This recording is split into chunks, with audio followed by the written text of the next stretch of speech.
Hablar de César Vallejo y sus obras nunca serán temas del pasado. En varias escuelas y universidades se habla e investiga mucho sobre él por su increíble forma de escribir obras y cómo éstas, a pesar de los años, siguen siendo leídas y transmitidas a muchas generaciones. La mayoría de nosotros ha leído o escuchó hablar de la novela Tungsteno del escritor peruano César Vallejo, pero ¿sabes qué fue lo que inspiró al poeta peruano a escribir esta novela? La novela Tungsteno refleja en César Vallejo un evidente propósito social, la denuncia del imperialismo norteamericano mediante la explotación de los indígenas y los abusos contra los obreros en las minas. Igualmente, el ahogo de toda tentativa de independencia de esta explotación inhumana.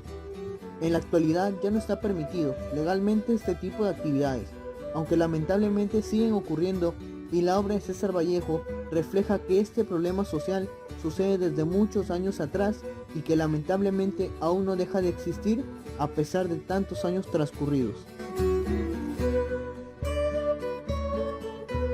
César Abraham Vallejo Mendoza fue uno de los representantes de mayor trascendencia del vanguardismo hispano. La ciudad de Santiago de Chuco fue testigo del nacimiento de este gran poeta. Nació el 16 de marzo de 1892. Tenía una familia de razas distintas, indígena y española. Su vida se manejó entre costumbres muy firmes. Su padre, el señor Francisco de Paula Vallejo Benítez, siendo un ejemplo indispensable para su desarrollo como persona, junto a su madre, doña María de los Santos Mendoza. Ella trató de llevarlo con la fe católica. Asimismo, tenía 10 hermanos, siendo César Vallejo el menor de ellos. Sus primeros estudios los realiza en Santiago de Chuco en el Centro Escolar 271. Luego, en 1905, Vallejo ingresa al Colegio Nacional de San Nicolás de Huamachuco, donde recibe clases hasta 1909. Por más que su familia quiso que Vallejo fuese sacerdote, a sus 18 años él ingresa a la Universidad Nacional de Trujillo, donde empieza sus estudios de letras, pero por la falta de ingresos económicos, el poeta decide suspender sus estudios. Posteriormente a aquel fracaso, opta por estudiar medicina en la Universidad Mayor de San Marcos. Tan solo al inicio decide retirarse por motivos económicos. Luego, Vallejo logra volver a la carrera de letras, siendo así que en el año 1915 obtiene su titulación. 2 años después, en 1917, justo el 30 de diciembre, empezó a relacionarse con poetas muy conocidos, como Manuel González Prada y Abraham Valdelomar en la ciudad de Lima. En 1919, el poeta publica su primera obra, Los Heraldos Negros. Con este libro, César Vallejo abre su camino más en la literatura latinoamericana. Al año siguiente, él viaja a Santiago de Chuco, donde es acusado injustamente por haber participado en un incendio de una casa, siendo encarcelado 112 días. Pese a ello, Vallejo no pierde la oportunidad y dentro de la cárcel escribe su obra Trilce y Escala melografiada. En el año 1923, el poeta viaja a Europa, donde conoce varias ciudades. Es en París donde conoce a Georges Philippard, con quien luego se casa. Finalmente, en el año 1938, el escritor se enfermó, donde fue hospitalizado. No se recuperó y falleció el 15 de abril de 1938 a sus 46 años, a causa del paludismo, donde sus restos reposan en París actualmente.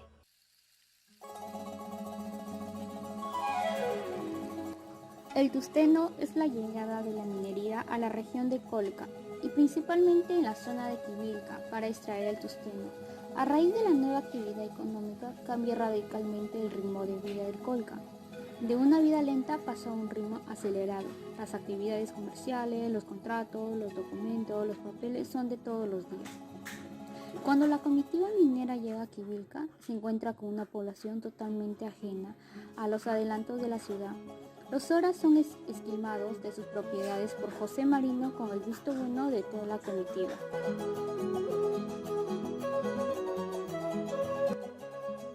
Comienza con una descripción de la Gran Indiada, que inicialmente se vierte en la empresa minera norteamericana.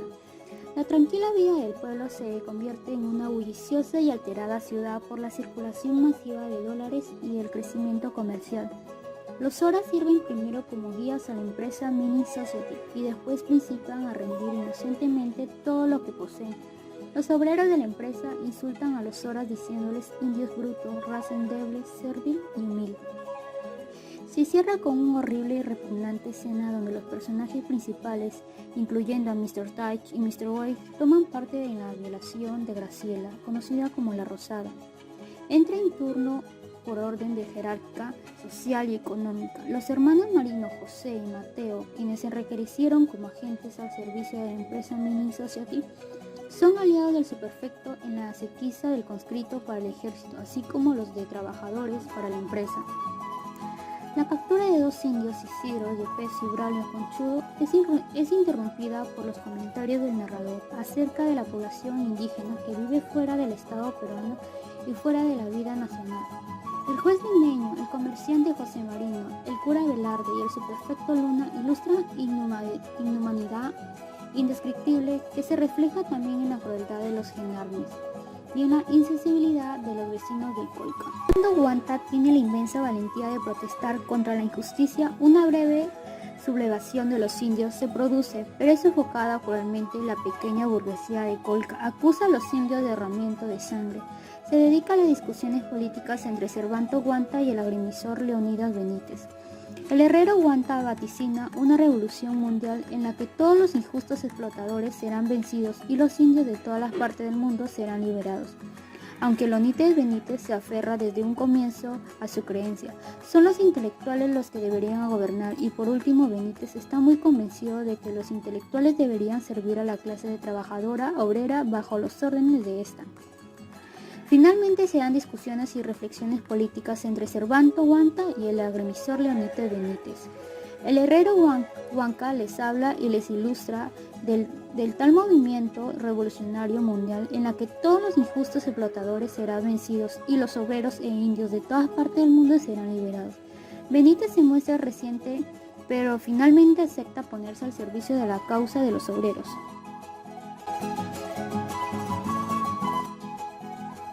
Los aborígenes a principios del siglo XX eran considerados como parte de la propiedad del patrón. A estos no se le consideraban los derechos básicos de los ciudadanos, pues la explotación que se producía solo se podría comparar con la de los esclavos, y en algunos casos era incluso hasta peor, por la ambición de los patrones de aumentar la riqueza, y esto los obligó a trabajar en sus propiedades, en sus minas y hasta imponerles severos castigos.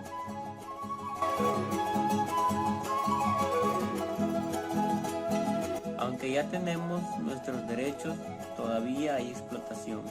Esto es causado por muchos factores, y uno de los más importantes es la falta de información que procesamos, pues porque todavía hay personas que desconocen sus derechos, por lo que no pueden respetarlos. Del mismo modo, algunas fábricas e industrias no saben respetar los derechos de los trabajadores, y estos se aprovechan que los trabajadores no pueden encontrar otros trabajos o se encuentran con recursos insuficientes, por lo que terminan obedeciendo las órdenes de los dueños. Reflexión. Esta obra, El Tusteno, nos deja una breve reflexión que plantea una cruel y triste realidad que viven nuestros hermanos peruanos en las regiones del país, acerca de la explotación minera, que hasta el día de hoy sigue vigente, donde siendo la injusticia, la violación de las leyes humanas y los actos de corrupción como principal factor de esa explotación. Asimismo, nos muestra una observación de comparación entre los trabajadores indígenas y sus patrones, en el nivel económico-social.